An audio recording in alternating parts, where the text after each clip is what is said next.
Okay, good morning. My name is Gary Matsuoka, and we're here at Laguna Hills Nursery in Santa Ana on a Saturday morning. And our subject today would be on growing cherries, apricots, apriums, plums, pluots, and plueries. So these are among our favorite fruits. I mean, plums always have had the mystique for me because our neighborhood kids would get in trouble when they stole plums from one of the neighbor's trees. That was the main thing that all the kids were wanting to get, were the plums off the Santa Rosa plum tree at the beginning of summer. So now all these trees require, as all stone fruit, require a chill in the winter time to get the flowers to bloom and make fruit. And generally, our winters up for the last 10 years haven't been all that warm except for last year. I mean, cool. Last year, we had a very cool winter where they should have done well, but because we also had no spring, it was winter all the way into May last year, that the plum trees didn't get pollinated properly and they didn't really have much of a crop. So this year, it was a very mild winter. I don't think we got anything below 40 degrees at all. So here we have a Satsuma plum, which is one of the lowest chill plums known, and it's got a very light bloom. Generally, what you want to see on a stone fruit tree is the flowers before the leaves come out. Once you have the leaves coming out, we know that the fruit production is not going to be good. Even if they make some flowers, you're going to have, like, this has got a fruit forming on this branch, but it's just not going to be a great crop. So this year, another poor crop on plums. Sometimes they'll have a good crop and we don't know why. And sometimes they'll have a bad crop and we don't know why. So plums, in fact, are a little more mysterious, and especially peaches and nectarines. Peaches and nectarines, we get the chill they require. They're going to make fruit. Plums sometimes we just don't know, or else we don't know the exact chill they need. So that's the other problem, is that it takes us decades to figure out what the actual chill requirement of these trees is. So this winter, the closest recording chill station near us, which is in Irvine, recorded that we had, according to the Utah model, 366 hours of chill, which should have been enough, but the original model said we only had 172 hours of chill, which wouldn't have been enough. There's another model that says we have 42 units of chill.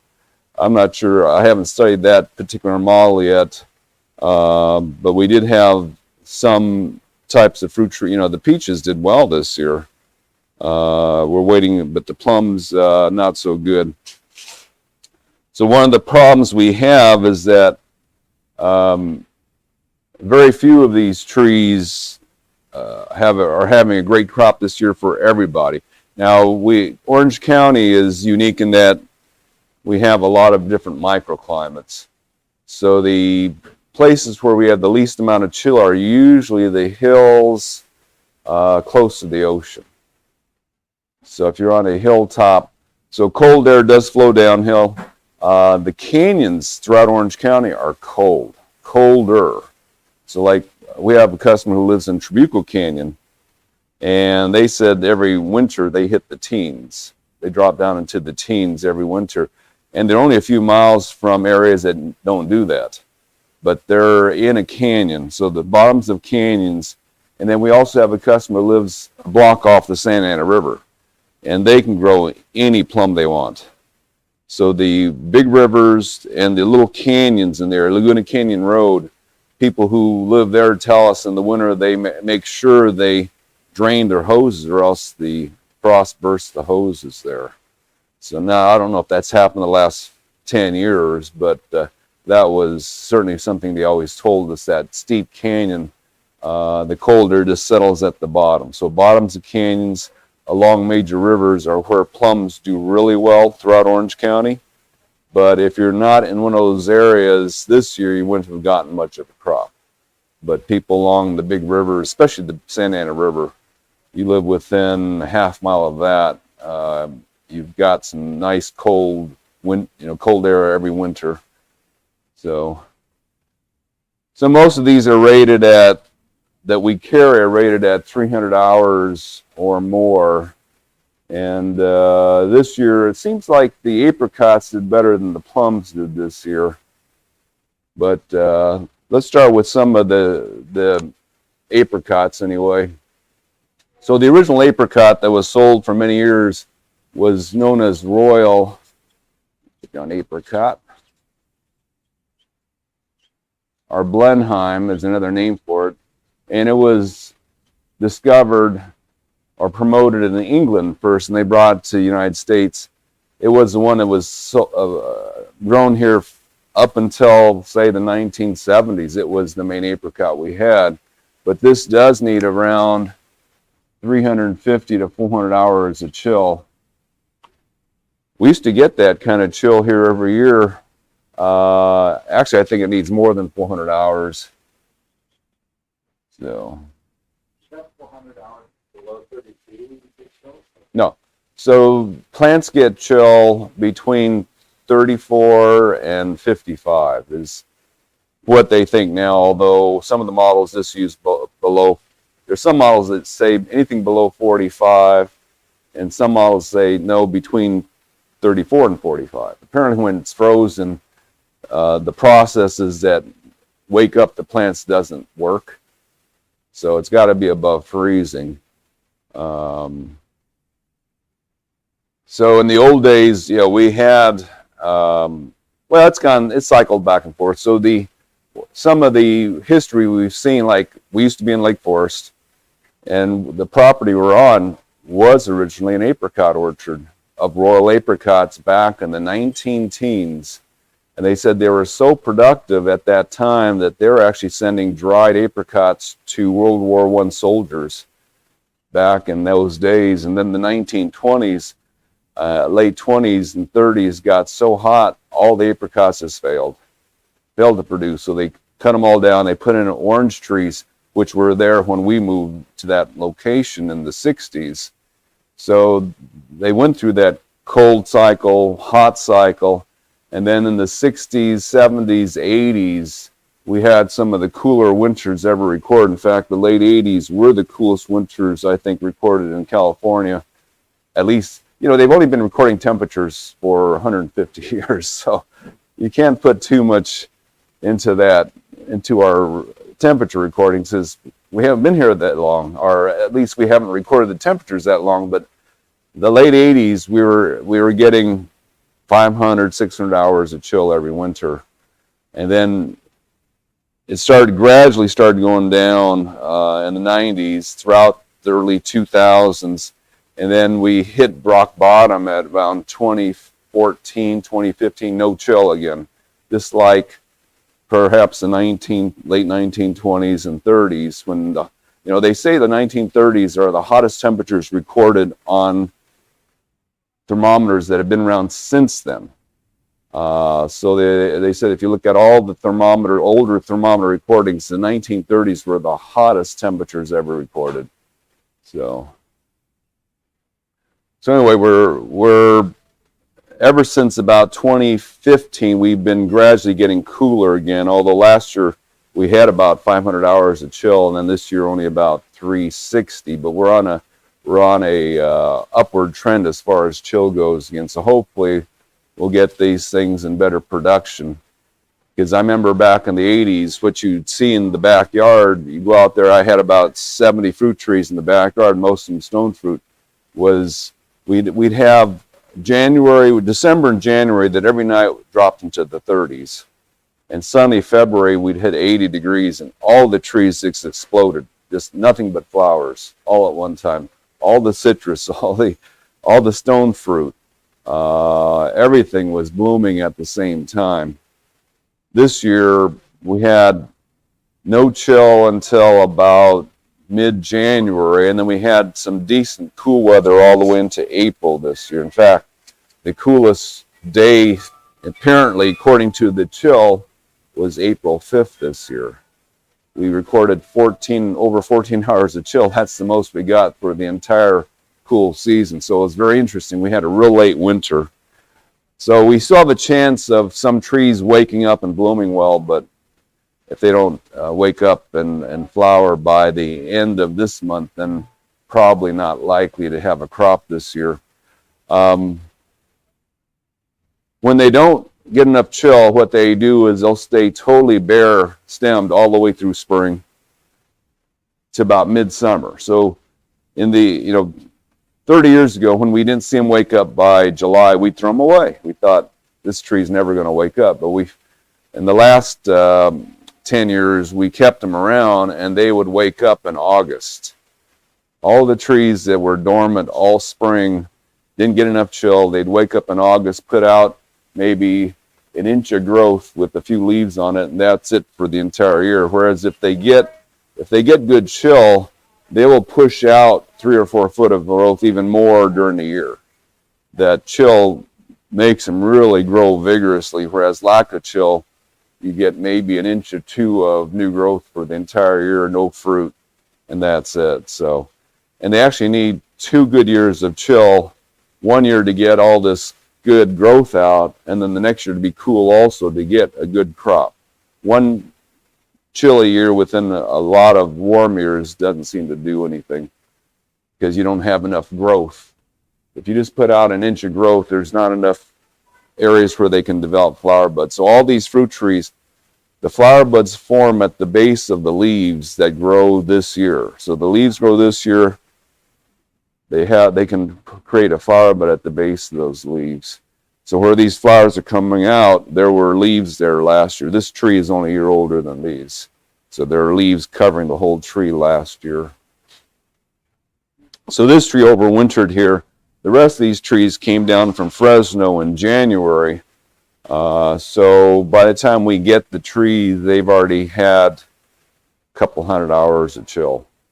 So it doesn't take much more to get them to wake up and do well. So when we get them from, and most nurseries that sell fruit trees during the year get them from Fresno in the winter. So if they have fruit on them, like this one has the fruit on it, you got to do some studying because they can certainly get peaches and nectarines and apricots that don't belong here, and they'll have fruit on them the first year just because they were up there for half the winter before we get them. So be warned, you need to do some homework because most of the garden centers that sell these things do not do homework. So they don't know. They buy the name brands and not necessarily the ones that do best for us. So anyway, Apricots Royal Blenheim was the one we used to, that was the only apricot we had until about 1980. That was it. That was the only one that was being sold, so we didn't have any choices. And then in the 80s, we got one called Gold Kiss that only needs about 320 hours perhaps. So Gold Kiss, which is considered a mediocre apricot, but I ate every one that my tree made. I mean, they're certainly still 100% better than the stuff at the stores. So even though it was mediocre, it was still good. And we had good crops on this throughout the 90s. And then we started missing crops in the early 2000s. And this one hasn't really produced well for about 10 years now. And then we had Flora Gold, which was developed for Florida, which probably needs about 350 hours. Now, Florida has got a different climate than California, so Florida is a semi-tropical and we're subtropical. So the difference is, Florida gets about as cold as we do, but they stay cold for about 2 or 3 weeks, then that's it. The rest of the year is, 80s and 90s in Florida. But then for 2 or 3 weeks, what they tell us, the guy that did Disney World down in Florida, he says, you get 2 weeks of Minnesota. And the rest of the year you get Vietnam. So they said that's the problem. You get 2 extreme weeks where it's just in the teens, And, you know, all the plants you get a lot of chill in 2 weeks. If you're below 50 degrees for 2 weeks straight, that's a lot of hours of chill. Whereas what we do is we just gradually get cooler and cooler and stay, you know, in the 40s, 30s, and 40s here. That's about it. But we stay like that for, it seems like, 4 months. We just don't have the dip that Florida has. Anyway, Florida Gold, 350 hours. And then just about 8 years ago, we got one called Tropic Gold. And this one seems to be right around 300 to maybe 320 hours. So that one, the lowest chill known of the apricots, that's this tree here that we know of. And this was discovered in Camarillo. So there's an orchard in Camarillo of the royal apricots. And they're not sure if this tree is a seedling of a royal or was this a royal that mutated so it started producing more. But they have pictures of it on the internet where it's just totally, you know, there's fruit every inch of the branches, and the branches is hanging to the ground. This one tree in their orchard was waking up 2 weeks earlier than the rest of the orchard and producing way more fruit. So if it wakes up 2 weeks earlier, then it needs 2 weeks less chill. However, that would be probably a couple hundred hours of chill. Well, maybe 100 hours chill less than the royals. So that's the Tropic Gold. So this one, we had it throughout that warm stretch, 2013, 14, 15, 16. And the unique thing about the Tropic Gold, when we overwintered it in our nursery, is that it woke up at the normal mid-spring time every year, whereas our other apricots didn't wake up at all until August those years. But this one always woke up right when it was supposed to and had a few fruit. Didn't have a bumper crop, but it made a few fruit. It didn't blank on us like all the other apricots blanked. They didn't flower, they didn't leaf until August. This one always woke up in April, by April, had a few fruit. So this seems to be by far our best true apricot we can grow is the Tropic Gold. So that's the apricots. Now the Apriums are mostly, so there's a company or a family up in the Central Valley, the Zyger family, that does lots of unusual breeding. They don't do GMO. They take the pollen from things like plums and put them in the flowers of apricots to make embryos that are not natural. I mean, it does occur in nature, but what they say is normally when they do that cross, the fruit never forms, the seed never develops. You don't get any hybrid trees that way. So what they do is they do the cross, wait a week. They know the fruit's going to abort because it can't. That's a weird combination in the flower. But they said the embryo is alive within that flower. So they take the embryo off the tree and put it in a petri dish to grow. And then they get all the weird Apriums, Pluots, Pleuries. So they said they just do an embryo rescue. It's still a cross that can occur in nature. That does occur occasionally, but they make sure they get these crosses and check them out and see what they do. So the Apriums, so they've done plum and apricot, and they call it a plum cot, but those were never very good and never did well, so we don't do those. But what they did is took the plum cot and recrossed it with an apricot to get something closer to the apricot. And one of the best ones they've ever done is called Cotton Candy.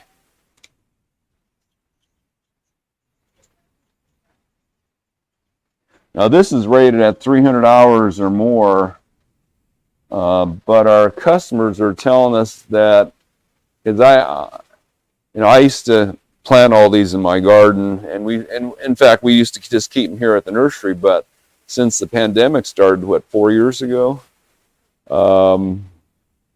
we've sold out of fruit trees every winter, so we rarely have any trees around to check the next year. Like this year, we finally did have a few plums and pluots left over, so we can check to see how the chill's going on them this year. But we've never had a cotton candy that overwintered here, so we don't know ourselves. But our customers have been telling us they got good crop last year, they're getting good crop this year. So the chill on this may be lower than Dave Wilson says. That's Dave Wilson's the name of the company that grows all these trees. It says here range 400 to 800 hours. Sometimes the tags are a little newer. Let me see. 400 hours or less. So we think it might be real close to 300 or less than 300 hours of chill for the cotton candy. Now this one is, again, an apricot plum hybrid. The skin is a little more plum-like than the other Apriums that they've made. And it's almost plum size, so it's a much larger than most apricots. And our customers really like this one. So it probably wouldn't be very reliable on hilltops. Although, you know, I used to live on a hilltop, and, you know, for 10 years we had the chill. Even for this, you know, even for all these, we had the chill. So we might cycle back to that again. So we have the cotton candy, we have the Apricot. Now when Apricot first came out, Dave Wilson's literature said 500 hours or less. My daughter's name is Leah, so we just brought some in to try it. And the next year we had a big crop on them. We're going, well, this is interesting. And this was like 4 or 5 years ago when we had less than 300 hours of chill that year. So we think that Apricot's less than 300 hours. It looks like just a really big apricot.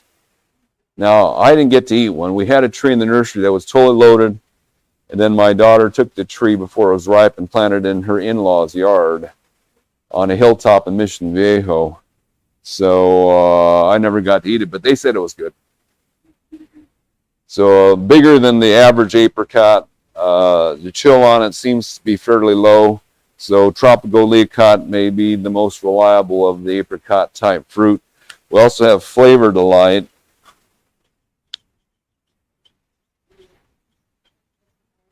Which is close to being just a good apricot. The chill on it seems to be equivalent with Gold Kiss, so it seems to be greater than 300 hours.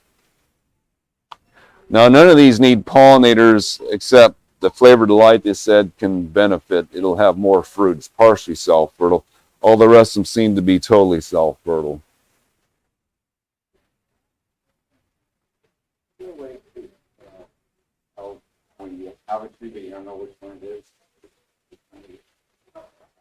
No, all I can do is compare it to known trees when the bloom time and the fruit harvest time.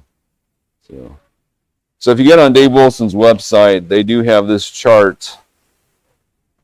Now be aware that this chart is the ripening dates for Modesto, California. So here they're going to be different.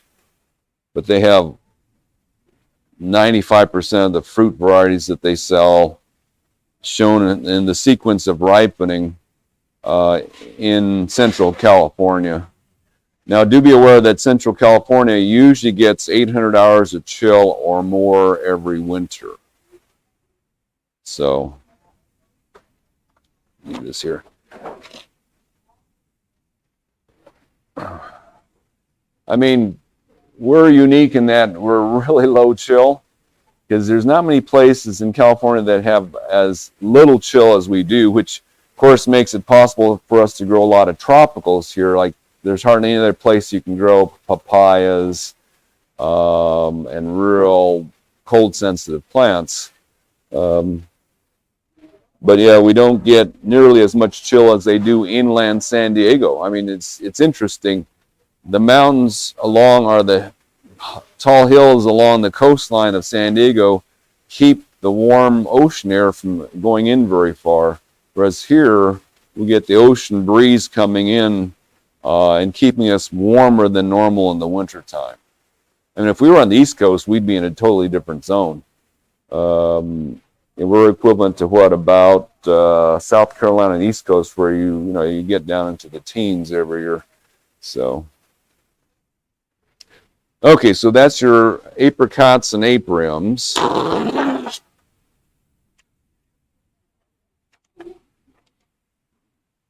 Now the cherries, we're still working on cherries.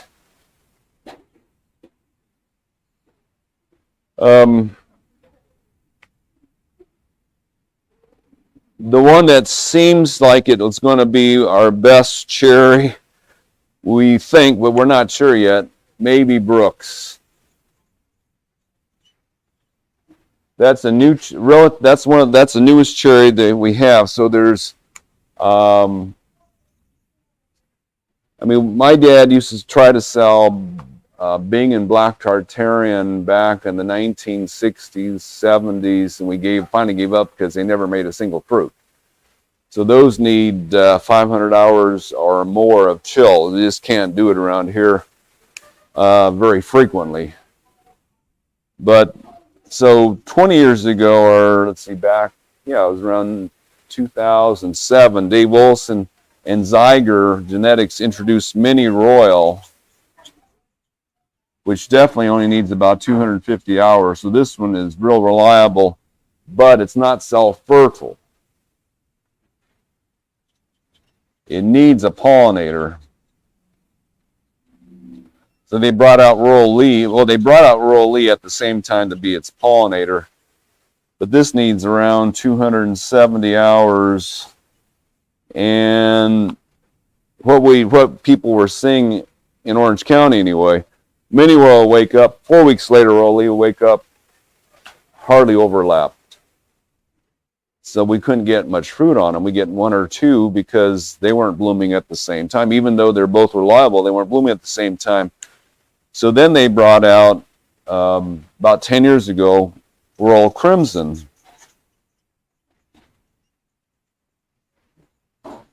Which does bloom between those two. So it probably has about 260 hours or something like that. But a lot of Royal Crimson trees have yet to bloom. And we've been selling for 7, 8 years now. And they're just not blooming. It could be that the variety is so genetically so new that the trees genetically aren't mature enough to do well. We're not sure. But we just haven't seen much blooming on them. Now this one's supposed to be self-fertile.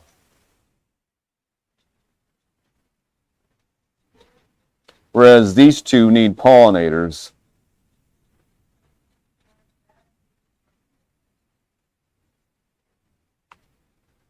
So Dave Wilson's pushing Royal Crimson. We just hope someday to eat it. Now, what's another interesting thing is 30 years ago, I was looking through Stark Brothers' catalog in Missouri, well, they're in Missouri, and I saw this cherry that was rated for Zone 8. And back in the 80s, we were having Zone 8 winter. So I said, well, let's get this Lappin's cherry. I want to see it produce.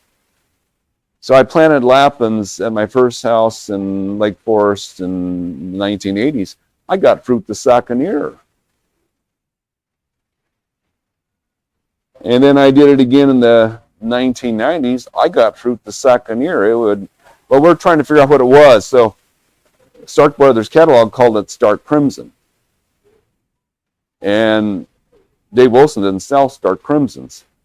So I asked my sales rep from Dave Wilson Nursery, do you know what this cherry is? He says, well, Stark Brothers Nursery gets all their trees from us. So it's either this one, or this one. So it's either Stella, Craig's Crimson, or Lapines, which was developed in Canada, and they said it needed 700 hours or less. So that's what they told us. And I planted those three in my yard in the 1990s, and the second year the Lapines made fruit. When this is the one. It's never missed a year. However, it's never made that much fruit. Dave Wilson claims this is self-fertile, but someone from Connecticut told me that in Connecticut, they don't consider it self-fertile. They pollinate it. So we think that because we've seen lapines every year, a big ball of white flowers before it leaves out. We're going, okay, this thing should make 1,000 fruit. We get maybe 200. So it's making fruit, but it's just not making as much as we'd like it to. So it may need a pollinator. Now, Brooks, which was recently developed and released by UC Davis as a low-chill California cherry, says to use lapines as a pollinator. So we go, okay, that's going to be a good cross. But my daughter's had Brooks in her house without lapines for 2 years now, fruit both years. So Brooks may be, and lapines both, either self-fertile or partially self-fertile on both of them. So this may become a better pair because at least they're partially self-fertile and they're producing rather than roll, we're not sure. We're still working on it. My daughter, if she continues to get cherries on this thing without a pollinator every year, and a lot of them, then we'll go with Brooks. But lapines has never missed a year for me either, which is really weird. Those hot winters, it would still bloom really nicely. They all ripen, late spring, early summer, and all the apricots do the same. And it's different week every year, depending on when we got warm. Anyway, that's the cherries. So we're still not certain which one to recommend. Dave Wilson does recommend that. We just hope one day to get fruit. So.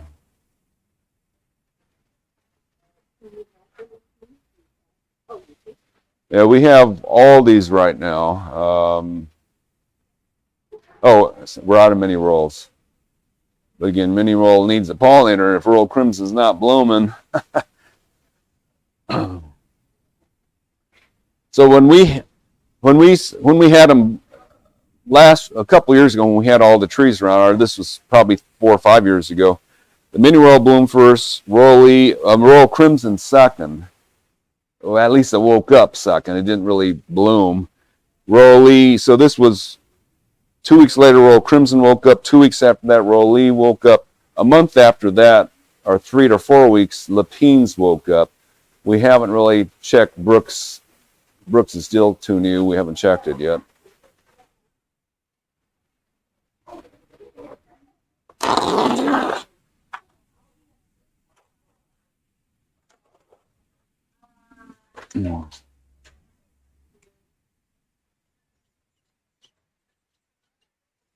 Okay, plums. So Santa Rosa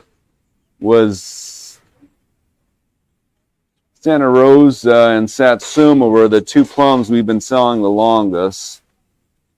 Santa Rosa, we may give up on it. In Dave Wilson's hang tags, finally this year they put on Santa Rosa greater than 400 hours. I mean, it used to say, even in their catalog, it still says 250 to 300 hours. Well, my dad grew Santa Rosas for 10 years, got one good crop. And I grew Santa Rosas for 20 years, I got one good crop. So they need a colder winter than we're getting, which has got to be more than 400 hours. So we're just saying, okay, we're not promoting Santa Rosa anymore, even though it's the most well-known plum. It is the top-rated taste-wise. They consider it top-rated because it's got both sweet and tart in the same bite. So it gives you that really nice tang to the flavor. Satsuma seems to need around a little more than 300. Now, Satsuma was the first well-known blood plum, which meant that both the skin and the flesh were red. Whereas Santa Rosa has got some red in it, but it's got more yellow in it than red. So this was our first blood plum. Now, the plums these are Japanese plums. The prunes at the store are from European plums, and European plums all seem to need more than 500 hours of chill. We've had a lot of customers, even in canyons, grow the Italian plums, because we used to carry a few for a decade, and they said, well, we only get 1 or 2 plums a year off of those. So we've pretty much given up on the Italian plums or the European type plums and just grow the Japanese plums.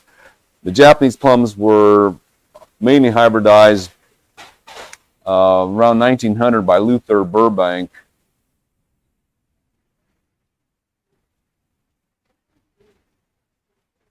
Who made his fortune by creating the Burbank potato that solved the Irish potato famine problem with all the potatoes dying. So he got a lot of money. He was on the East Coast, moved to California, bought a lot of acreage near Santa Rosa, and developed the Santa Rosa plum, the Satsuma plum. Most of the plums he developed back in those are still used today. But most of the plums he did require right around 350 to 400 hours of chill. So we're not, the plums haven't done well for quite a while. Last year they could have done well, but didn't.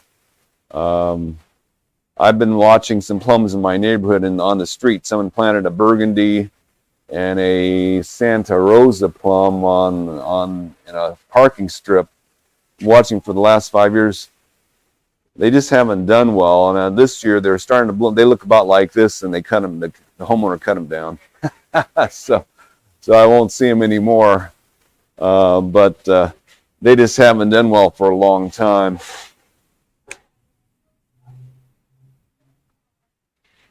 The one we sell the most is Burgundy, which seems to need around 320 to 350 hours. And it is better quality than Satsuma. I like them better than Santa Rosa. To me, Santa Rosa is because Santa Rosa's ripen at the end of June here, and we can still be fairly cloudy in June. They've always been on the tart side, whereas Burgundy tends to ripen after Santa Rosa. And it's always been a really sweet plum. I mean, the official description in their catalog is like a giant cherry. So just a nice sweet plum. Plus, Burgundy has a prolonged bloom period and a prolonged harvest period. So back in the 80s, when we had winters, that's the first plum tree I grew. And I couldn't believe it. Back in the 80s, I let my Burgundy plum grow its natural form, which is about this shape. And what it did is it bloomed from bottom of the tree first. Now, it is true, on any plant in the wintertime, the air is colder near the ground. So the bottom gets its chill first, the top gets it later. Like this year, we've seen a lot of fruit trees, bottom loaded with fruit, top just now blooming. So, because we got our final bit of chill early April. So the tops of a lot of trees are just now waking up. But anyway, my Burgundy plum would bloom from the bottom of the tree gradually all the way to the top over a 2-month period. And the fruit would ripen over that same period. So instead of being like a Santa Rosa plum, you've got 2 weeks to pick all the plums and eat them. The Burgundy gave me, well, actually, one year I remember picking the first plums the last week of June and the last plum at the very top of it first week of September. And I thought, this is the perfect fruit tree. It's wonderful fruit. I'm picking average of 9 plums a day for, what was that, 3 months? I mean, it was well, 2 months, a little over 2 months. So it was a long harvest period. Haven't seen it do it since then, but if you live in a canyon along the big rivers, you'll probably see that, especially this year because we had our chilling stages. And Burgundy is also the best pollinator, a universal pollinator for all the plums, pleuries, pluots, but you do need the chill. So Burgundy, which is this one here, and the plum is deep Burgundy inside and out.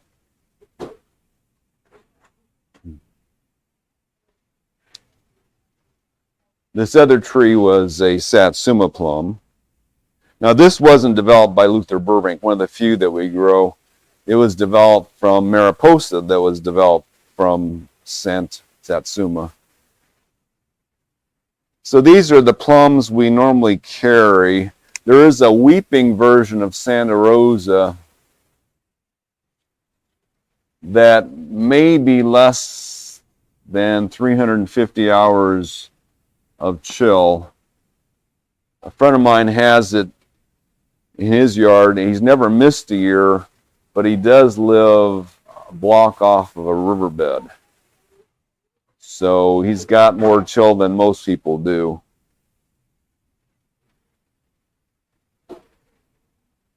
So that's your plums. Now, we'd like to get a hold of one called Inca.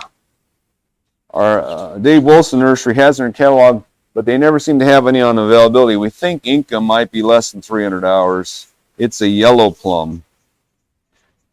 And it ripens in August, which is really unique. It was developed by Luther Burbank. We've seen it, well, it might be over 300, but we've seen it produce fruit just about every year we've had it, but not a whole lot of fruit on those hot winters. So but that one's another one we'd like to put in our repertoire to carry.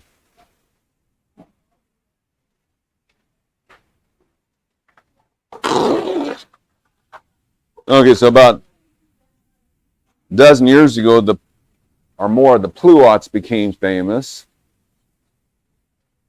So these are the opposite of Apriums. They're mostly plum, a little bit of apricot. And the reason they became popular, especially commercially, is that you can pick them, like actual plums, you can't pick them more than a few days before they're soft, else they never get sweet. But if you wait till they get soft, they're like water balloons, and they'll fall off the tree and explode on the ground. So you've got maybe, for most homeowners, a 3-day picking window if you want good plums. Whereas, the stores pick them a week early and they never ripen real well for homeowners. The Pluots, though, I picked them 3 weeks early and they still taste really good. And you can leave them on the tree for a month, even 2 months in the ripe stage, the harvestable stage. So they've got really good hang time. So Pluots have been a commercial success because the stores don't have to throw away so many. They don't get overripe so easily.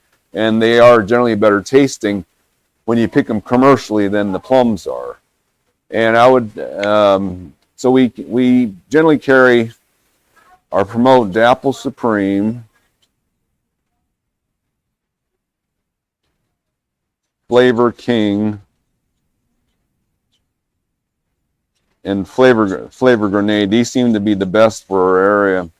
We have a few Emerald Drop and a few Splash out there, but I'm not pushing them. They seem never to produce well here. But these have done well. Flavor King is the top rated fruit according to the Dave Wilson taste test that we can grow locally. This does need about 320 hours or so. It needs less than Burgundy Plum. And Burgundy Plum, the Burgundy Plum Flavor King combination was the best in my yard. When those two were both blooming, I was in heaven. So, Flavor King ripens around August. Dapple Supreme ripens around July.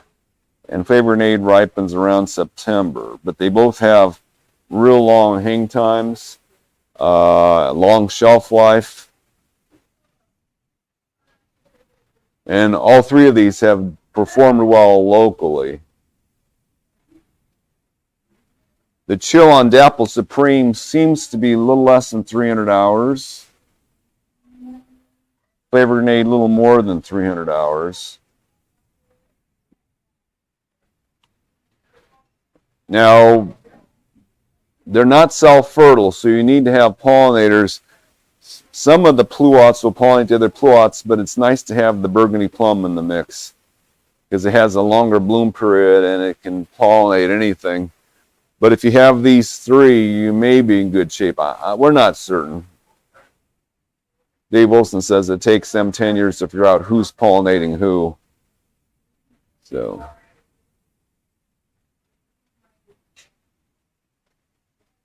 But these three have a good chance in our area.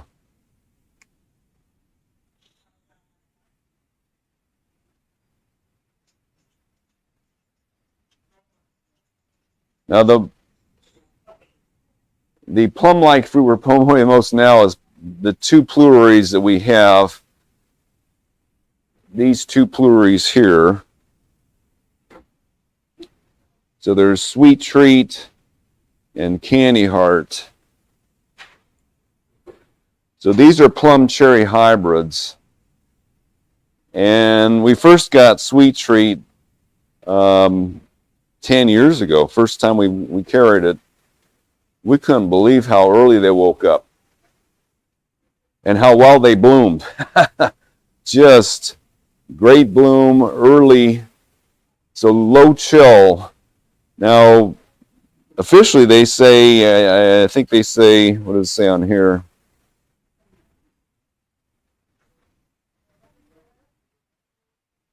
Doesn't say how much chill it needs on there. I think they claim 300 hours or so. This one says 500 to 600, and that one, I know this one's less. So we think both of them are lower than 300 hours because they haven't missed for us at all. Might be 250, might be less than that. So on most years, they wake up before any of the other plums or pluots do. So the problem is they both need pollinators.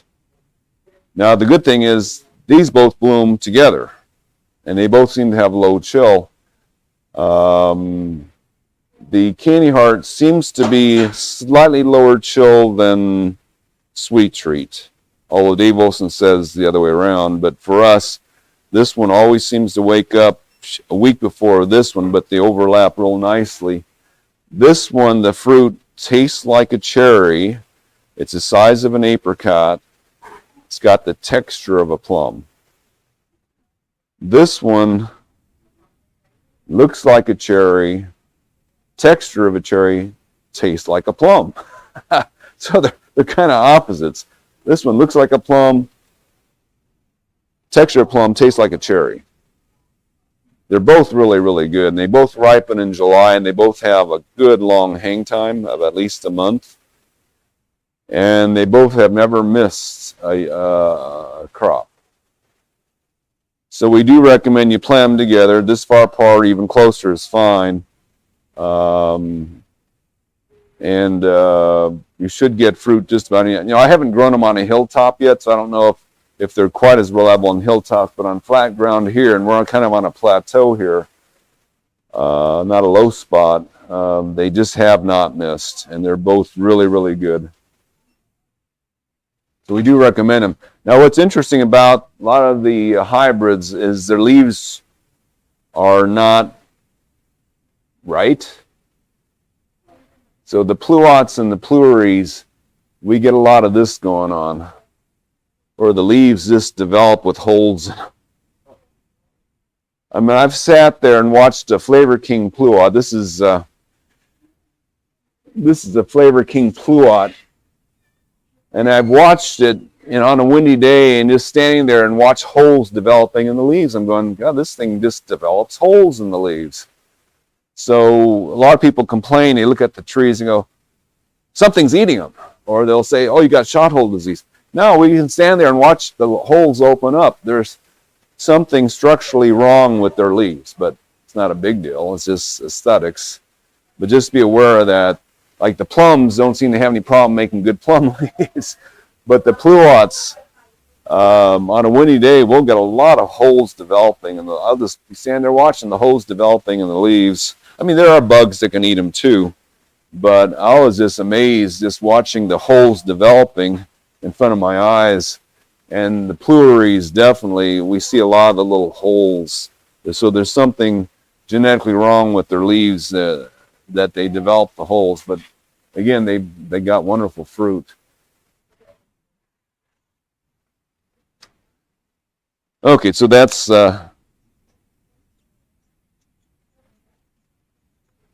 Candy Heart and Sweet Treat. We think these are the best. If you like plums, if you like cherries, These are probably, at least at this time, the most reliable trees that we can probably sell you.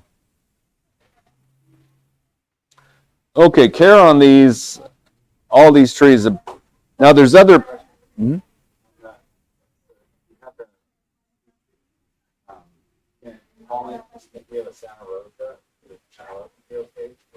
It can pollinate it if it blooms at the same time.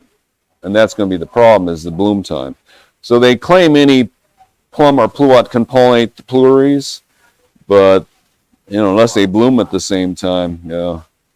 Like in the Central Valley, everything blooms at the same time. They get plenty of chill, and then they get that warm spell, and then everything wakes up.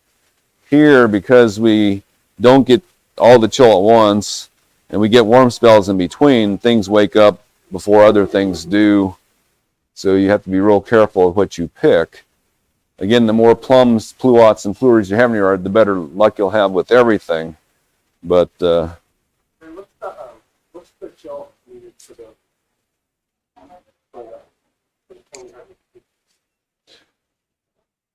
it might be less than 200. I mean, it wakes up early. I mean, we don't know how low it is, but it's way lower than 300 hours. Because they've never, even on those hot winters where they said we had 80 hours of chill, they woke up and had fruit. So...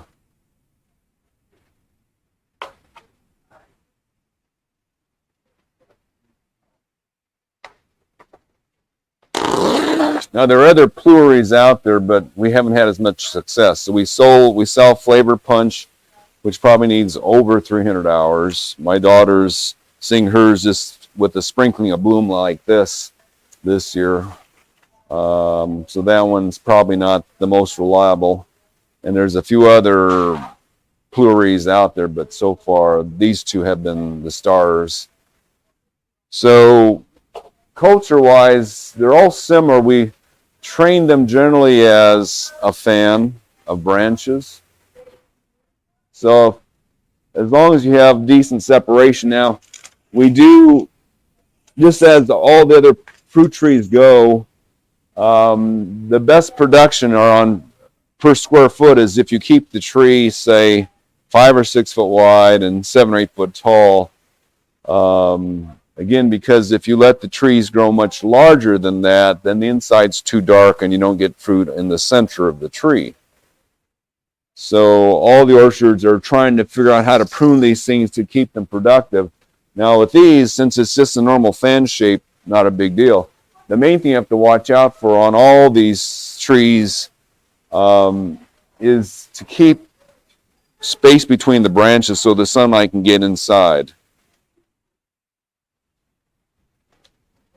So you can see all these have good sun exposure throughout the trees at least at this time. Now all these trees develop fruiting spurs that last a long time.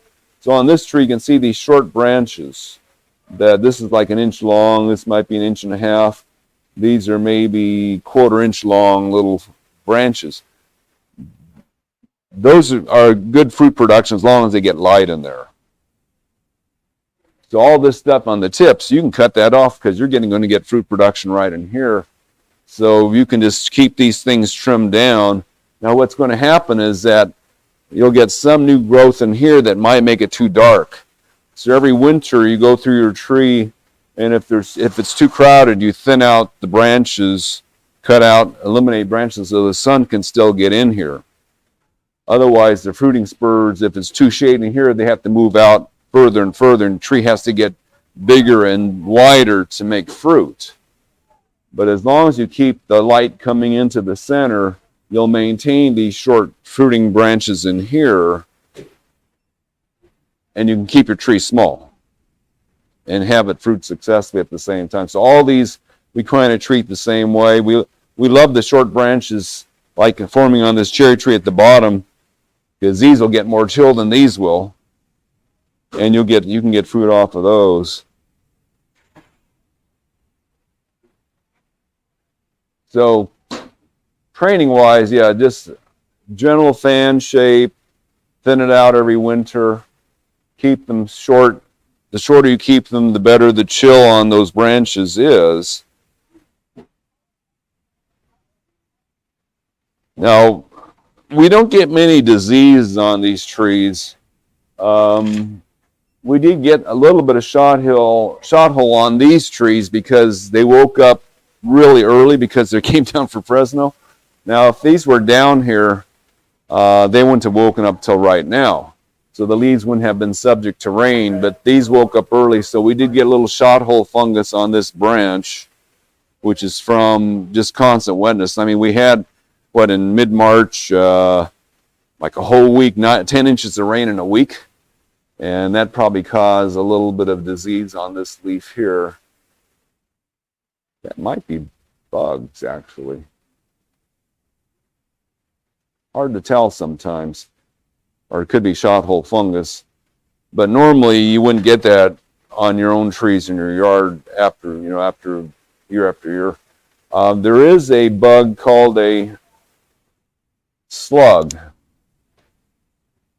That's not a slug, but it's real slimy looking. Sometimes they call it rose slug, pear slug, but they're larvae of a stingless wasp that feeds on the leaves, generally of plums. Most common on plum trees, and it'll lace out the leaves if it's real bad. But generally they say you don't need to treat it. There's only one generation a year, and usually by the time we see the holes in the leaves, they're already done and finished for the year. So that one is, unless you have outbreak year after year after year, it's not worth treating that one. Generally, we do get scale insects and aphids on all these trees, but only if there's ants around. The ants make it really bad, so we do recommend for all the fruit trees that we use a ant bait of some sort. Now, there's different ant baits. This is the only one we can get called the Amdro, but there's Extinguish, there's Max Force by Orthone. They all work the same way. They're cornmeal baits that the ants want to eat, and then they have a slow-acting poison of some sort that kills them after they have a chance to feed their whole colony. So it tends to wipe out the entire colonies. So is that work even though it's wet, like put it around a tree and then you water? Well, it's better not to water within a few hours of when you use it. It doesn't take the ants long to find it. And when this product first came out over 20 years ago, we were just amazed how well it worked. Because it was April, and the ant colonies tend to wake up in April. And in our other store, previous store, I looked at it one night, and the parking lot looked black. I'm going, what's going on there? It was just a colony woke up, and there's this, appeared to be millions of them on the parking lot. I couldn't believe how many there were. So I just sprinkled some of, well, this wasn't out 20 years ago. They had a similar product. We just sprinkled some on it. And 3 days later, there was not a single ant left. It just killed them. So, and we used this brand at our last house I lived at Mission Viejo. And it was so bad, the ants were so bad there. We had the rivers of ants going through our house. They were like that wide. We're going, God, this is terrible. So we put this out twice in 1 year, and no one in my neighborhood saw ants for 15 years after that. We apparently put enough of it out. We got the super colony in the neighborhood. And no ants for a long time, so really nice. Last year we got mildew on quite a few trees, and we used the baking soda oil combination. So the all seasons oil, 4 tablespoons per gallon. This on the instructions says 2.5 to 5 tablespoons per gallon. We go with 4, and we used 1 tablespoon of baking soda with that in a gallon of water. Sprayed everything, got rid of the mildew. This is organic too. Used in organic gardens. Our other conventional fungicides didn't touch it last year. The mildew last year was really nasty. Fertilizer-wise, none of these need a whole lot, and they usually grow so big on their own that we don't do much. We do like to recommend the organic fertilizers like Dr. Earth or Down to Earth. Now, if you grow them in containers, you can be aware that cherries have the hardest time in black plastic or any container. So the problem with pots is that the soil in the pot is usually as warm as the air during the daytime or warmer because it's black. So cherries do not like hot dirt. So when in the middle of summer, if they're in black plastic, they look cooked. The whole plant looks cooked. The other plums and pluries and apricots don't seem to have a problem with the heat, but the cherries, which are on a different rootstock, seem to have a lot of trouble with hot dirt. Even when we put them in wood, the soil in wood doesn't get as hot as it does in black plastic, but it still reaches air temperature.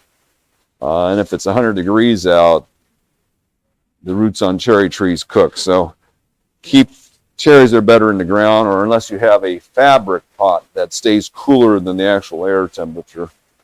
And the last thing I'll mention is that back in the 80s, when I first started growing plums, we ran a test on it one year because we had read this article in the California Rare Fruit Growers magazine that people in Palos Verdes, they couldn't get their citrus trees to even bloom because they weren't getting enough sunlight. But somebody in Palos Verdes found a mixture in a research article how to get more carbohydrates into plants, because that's what sun does. They're turning the energy of sunlight, changing carbon dioxide and water into sugar. And they store it, and when they store enough in their branches, they flower and fruit really well. So they found that they got molasses, seaweed, and fish emulsion into a spray. It's like 1 ounce of each in a gallon of water, and sprayed it on the foliage of their citrus. They got it to bloom for the first time. So I happened to have a citrus tree in my yard that I had for 5 years. It was a good 10-foot tree. Had never made a single fruit. We sprayed it on there in the fall 6 times, like the article said. Now the fall is so spring and summer, all these plants are growing. They're not saving energy at that time. They're just growing. But come first day of fall, they just stop growing and start saving energy for next year's crop. So you spray them in the fall if you want a good crop. So we sprayed the citrus in the fall, and the next year I had 200 oranges. And went, well, I don't know if that was just coincidence, if the tree was ready to fruit fine after 6 years, or if it was a sugar. So the next year I had a plum tree that was about 15 foot wide and 10 foot tall. So we just sprayed the leaves on one branch. So that plum tree was averaging about 5 plums per branch. So we just sprayed one branch and counted the fruit on next year. It was like 25 plums on one branch. We're going, this sugar stuff works. So anyway, if you get the right weather, or any fruit tree you want, or any production plant you have, if you spray molasses or some form of sugar, we've done the same thing with caro syrup and with just regular table sugar. But 1 ounce of those three. Seaweed extract is a growth stimulant, and fish emulsion is actually the fertilizer, but that's kind of a magic formula. Apparently, if you want to grow a 2,000-pound pumpkin, that's one of your secret recipes, because they said without these products here, you cannot break 500 pounds on a pumpkin. But if you spray the plant with, you cheat, then you get a much bigger fruit. So if you want to make a plant grow faster, you spray this on there. If you want to make it fruit heavier the next year, you spray it in the fall. We've done it, when we're spraying anything in the nursery, we'll often add at least the sugar to it. Unfortunately, if I put the fish in there, I hear all the windows slamming next door on the apartments because of the smell. So we don't do that as often, but we'll often do this, the molasses, because we know it makes plants stronger. If they can absorb sugar, and make them stronger. Now, I talked to someone from the Philippines, and they said, we always spray our mango trees with sugarcane juice to make them sweeter. So other people have found out that the plants do absorb sugar, which is kind of neat, that they can actually absorb something that they're making.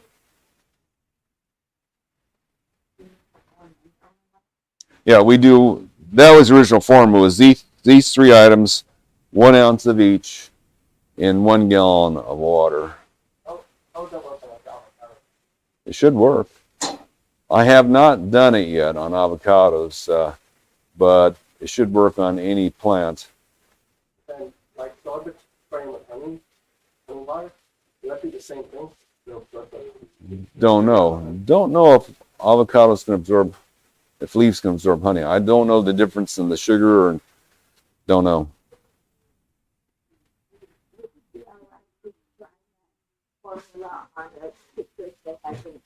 Sure.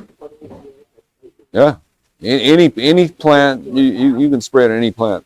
Well, if you spray it now, well, citrus are supposed to bloom in the spring. They're supposed to bloom following any stress time when they have, spring is a good non-stress time, so they can bloom now. They can bloom in the fall too. But if you just do it, they'll just get stronger. It always will make them stronger. Yes.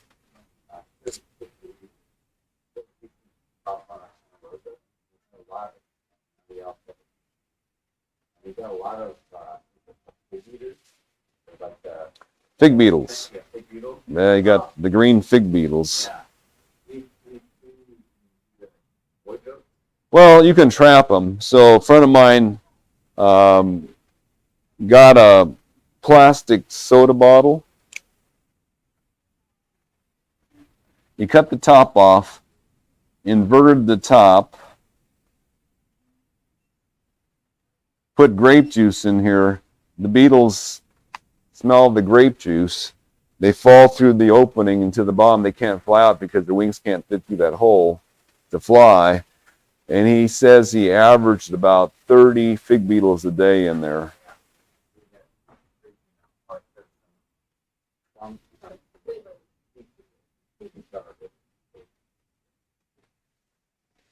So that's a fig beetle trap.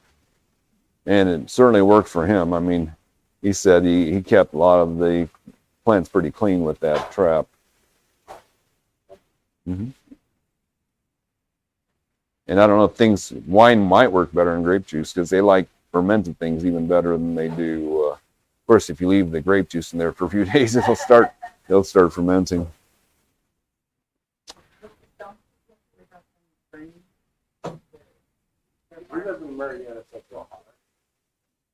Yeah, so if you're inland, you do have to worry about sunburn on some parts of the tree. Like what we know is that when you plant, if you're inland, you plant this area here is the most subject to sunburn on this tree. Right here where the sun, if the sun hits it flush right here, it can burn this area. So they always say point the graft, the dog leg from the graft toward the sun so the sun can't hit anything.